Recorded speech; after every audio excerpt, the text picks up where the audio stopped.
गुरुवे गौरचन्द्राय राधिकाय तदालये कृष्णाय कृष्णभक्ताय तद्भक्ताय नमो नमः स्तुते। কবিকুল মুকুটমণি শ্রীলা কৃষ্ণদাস কবিরাজ গোস্বামী মহারাজ তার মহাগ্রন্থ শ্রী শ্রী চৈতন্য চরিতামৃতে অষ্টম অধ্যায়ে বলছেন, কি বলছেন? পূর্বে জয়ীছে আদি রাজা, পূর্বে জয়ীছে জরাসিন্ধু আদি রাজাগণ, বেদ ধর্ম করি করে বিষ্ণুর পূজন। কৃষ্ণ নাহি মানে তাতে দৈত্য করে মানি, চৈতন্য না মালিলে তৈছে দৈত্য করে জানি। বলছে কি, পূর্বে জয়ীছে আদি রাজা, জরাসিন্ধুগণ আদি রাজাগণ কি করেছিলেন?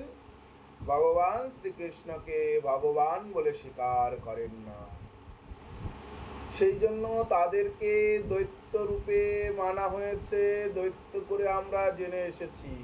তদ্রূপ এই কলি যুগে যদি কেউ গৌরাঙ্গ মহাপ্রভুকে না মানে, গৌরাঙ্গের ভজন না করে, গৌর আনুগত্য না স্বীকার করতে চায়, তাহলে তিনিও তদ্রূপ কি, তিনিও তদ্রূপ দৈত্য।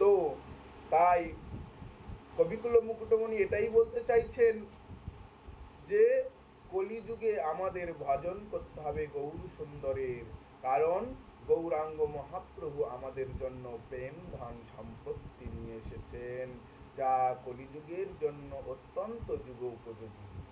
এই যুগ উপযোগী প্রেম ধন আমাদের বিশেষ প্রয়োজন। আমাদের ভক্তি জীবনে এই প্রেম ধনই আমাদের সার। কিন্তু সারা জীবন যদি আর ওই বৃন্দাবনের শ্যাম সুন্দর শ্রী মদন মোহন শ্রীকৃষ্ণের নাম গুণগান কীর্তন করে যায়, তবুও তিনি আমাদের প্রেম ধন দেবেন না। বহু জন্ম করে যদি শ্রবণ কীর্তন, তবু নাহি দেয় পাই, তবু নাহি পাই কৃষ্ণ পদে প্রেম ধন। বলছে বহু জন্ম যদি করি শ্রবণ ও কীর্তন, বহু জন্ম ধরে শ্রবণ কীর্তন নিত্যন করে যাচ্ছি শ্রী শ্যামসুন্দরের, শ্রী ভগবান শ্রীকৃষ্ণের, কিন্তু তিনি কখনোই আমাদের সেই মহামূল্যবান প্রেম ধন সম্পত্তি দিতে পারবেন না, দিবেন না। কৃষ্ণ যদি ছোটে ভক্ত মুক্তি দিয়া, কভু প্রেম ভক্তি না দেয় রাখে লুকাইয়া। বলছে কৃষ্ণ ভজন করলে, কৃষ্ণ বলে ডাকলে অনেক কিছু উনি দিতে পারেন, মুক্তি দেবেন, অনেক কিছু দেবেন, কিন্তু ওই মহামূল্যবান প্রেম সম্পত্তিটা দিতে পারবেন না। কারণ এই প্রেম সম্পত্তির মালিক তো তিনি নয়। এই প্রেম সম্পত্তির মালিক হলেন কে? এই প্রেম সম্পত্তির মালিক হলেন শ্রীমতী রাধা ঠাকুরানী। তাই এই রাধা ঠাকুরানী হচ্ছেন প্রেম সম্পত্তির মালিক। তাই রাধা আনুগত্যে ভজন করলে আমরা প্রেম ধন পাব। কিন্তু সরাসরি তো রাধারানীর ভজন হয় না, তাই আমাদের কলিযুগে কি করতে হবে? গৌর ভজন করতে হবে। কারণ গোবিন্দের গো আর রাধা রানীর রা, এই হলো আমার প্রাণ গোরা। যেই প্রেম কৃষ্ণ কাউকে কখনো দেয় নাই, সেই প্রেম, হেন প্রেম শ্রীচৈতন্য দিলেন যথা তথা, জগায় মাধায় পেল অন্যের আকু কথা। বলছে যে প্রেমের জন্য হা কৃষ্ণ বলে সারা জীবন আপনি কাঁদছেন, সারা জীবন কৃষ্ণ কৃষ্ণ কৃষ্ণ বলে কাঁদছেন, কিন্তু কৃষ্ণ সেই প্রেম আপনাকে কখনোই দিতে পারবেন না বা দিবেন না। আপনাকে মুক্তি দেবেন, ভক্তি দেবেন, কিন্তু কখনোই কৃষ্ণ প্রেম তিনি দেবেন না, প্রেম ভক্তি তিনি দেবেন না। প্রেম ভক্তি কে দেবেন? প্রেম ভক্তি দেবেন আমাদের যুগনায়ক, যুগের ভগবান পুরুষোত্তম প্রেম পুরুষোত্তম শ্রী শ্রী গৌরচন্দ্র চৈতন্য চৈতামৃতের আর 17 নম্বর অষ্টম অধ্যায়ের আদিনীলার অষ্টম অধ্যায়ের 17 নম্বর ত্রিপদীতে বলছেন, হেন প্রেম শ্রী চৈতন্য দিলেন যথায় তথায়, জাগায় মাধাই পেল অন্যেরা কথা। বলছে দেখুন, এই যে প্রেম, এই মধুর কৃষ্ণ প্রেম, এই যে রাধা প্রেম, এই প্রেম গৌরাঙ্গ মহাপ্রভু কি করলেন, যারে তারে বিলিয়ে দিলেন, যারে দেখে তারেই দেন। মহাপ্রভু যখন আর দক্ষিণ দেশ ভ্রমণে গেলেন, কেন দক্ষিণ দেশ, কেন সর্বত্র এই নবদ্বীপেও কিবা শূদ্র কিবা বিপ্র সকলকে উনি জড়িয়ে ধরে আর হরিনাম দিয়েছিলেন, প্রেম দিয়েছিলেন। তেমন গৌর দেশে গিয়ে আর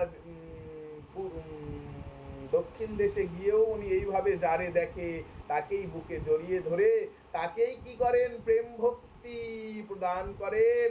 আর প্রেম ভক্তি দিয়ে সে দেশের, সে গ্রামের, সে রাজ্যের গুরু তাকেই বানিয়ে দেয়। বলছে তুমি এ স্থানের গুরু হইয়া তারও সর্বদেশ, এই গ্রামের গুরুদেব তুমি, এই গ্রামে হরিনাম প্রচার করো, প্রেম ভক্তি প্রচার করো, এই দায়িত্ব দিলাম। এইভাবে তিনি সবাইকে এই দায়িত্ব দিয়েছেন। তবে তিনি কি করেছেন, তিনি আমাদের প্রেম ভক্তি দিয়েছেন, তিনি সেই জন্য প্রেম পুরুষোত্তম। যদি প্রেম পুরুষোত্তম কেউ হয়, তিনি আমার শ্রী গৌর সুন্দর ভগবান। তাই আমাদের কি করতে হবে, গৌর চরণে শরণ নিতে হবে, গৌরকে ডাকতে হবে। গৌর বলে যদি ডাকতে পারি, তাহলে জগাই মাধাই পেল, এ অধম পেল না। দেখুন বৃন্দাবনের নবদ্বীপে যে জগাই মাদাই নিতাইকে আর কি করলেন, কলসির কান্দা ফিকে মেরে নিত্যানন্দ প্রভুর মাথায় আঘাত করলেন, তাকেও নিতাই চাঁদ গৌর সুন্দর প্রেম ভক্তি প্রদান করলেন। কত কৃপালু, কত দয়ালু, এ দাসকে কি কৃপা করবে না? এ দাসের প্রতি কি গৌর সুন্দরের কৃপা হবে না? এই কলিহত জীবের প্রতি কি গৌর সুন্দরের কৃপা হবে না? কে বলল হবে না? গৌরাঙ্গ মহাপ্রভু সকলকেই কৃপা করছেন। কিন্তু এ দাস তো কৃপা নিতে জানে না, গৌর বলে কাঁদতে জানে না। হা গৌর, হা নিতাই বলে কাঁদতে হবে। গৌরাঙ্গ মহাপ্রভু কৃপা করবার জন্যই এসেছেন, কৃপার মূর্তি উনি। তাই এই এই কথাকে স্মরণ রেখে যে প্রেম কৃষ্ণ কখনো দেন নাই, কৃষ্ণ কখনো বিলিয়ে দেয় নাই, সেই প্রেম, সেই প্রেম, সেই কৃষ্ণই গৌর রূপে অবতীর্ণ হয়ে নবদ্বীপ ভূমিতে কি করলেন, প্রেম বন্যায় নদিয়া বাঁশিকে ভাসিয়ে দিলেন। তাই আমাদের সর্বাগ্রে নিতাই গৌরের চরণে শরণ নিতে হবে। নিত্যানন্দের কৃপা হলে, গৌরাঙ্গের কৃপা হলে আমরা ব্রজের যে নিত্য নিকুঞ্জ যে শ্রীমতী রাধা ঠাকুরানী, ওনার যে রস ভান্ডার, ওনার যে প্রেম ভান্ডার, সেই প্রেম ভান্ডারের যে পূর্ণ প্রেম, তা আমরা প্রাপ্ত হতে পারবো একমাত্র গৌর নিত্যানন্দের কৃপায়। তাই আমাদের নিত্যানন্দের ভজন করতে হবে, গৌরাঙ্গের ভজন করতে হবে। হেন প্রেম শ্রী চৈতন্য দিল যথা তথা, জগাই মাধাই পেল অন্যের আকু কথা। যদি জগাই মাধাই পেয়ে থাকে, তাহলে তো আমরাও পাবো। তাই ওই অন্ধের মতো একেবারে গৌর চরণে শরণ নিয়ে থাকতে হবে, আর কোথাও নয়, আর কোথায় নয়। একমাত্র গৌর চরণ সার করে, আর গৌর বিনা আর কোনো গতি নাই। হা গৌর বলে আমরা সদা সর্বক্ষণ গৌর বলেই ডাকতে থাকবো। গৌরী আমাদের সর্বস্ব, গৌরী আমাদের সার, গৌরী আমাদের সাধন, গৌরী আমাদের ভজন, গৌরী বেদেরও সার। তাই করহ মন গৌরাঙ্গ ভজন, গৌরাঙ্গ বিনে কলিযুগে গতি নাই, গতি নাই, গতি নাই। প্রেম সে বলো রাধে রাধে। কলিযুগে আমরা গৌর নিত্যানন্দের ভজন করব। আর আপনারা কৃপাপূর্বক আমাকে এই আশীর্বাদ করবেন, যেন জীবনের শেষ দিন পর্যন্ত হা গৌর, হা নিতাই, হা গৌর সুন্দর বলে যেন ডাকতে পারি। এই বাঞ্ছা আপনাদের চরণে রেখে जय जय श्री राधे श्याम निताय गौर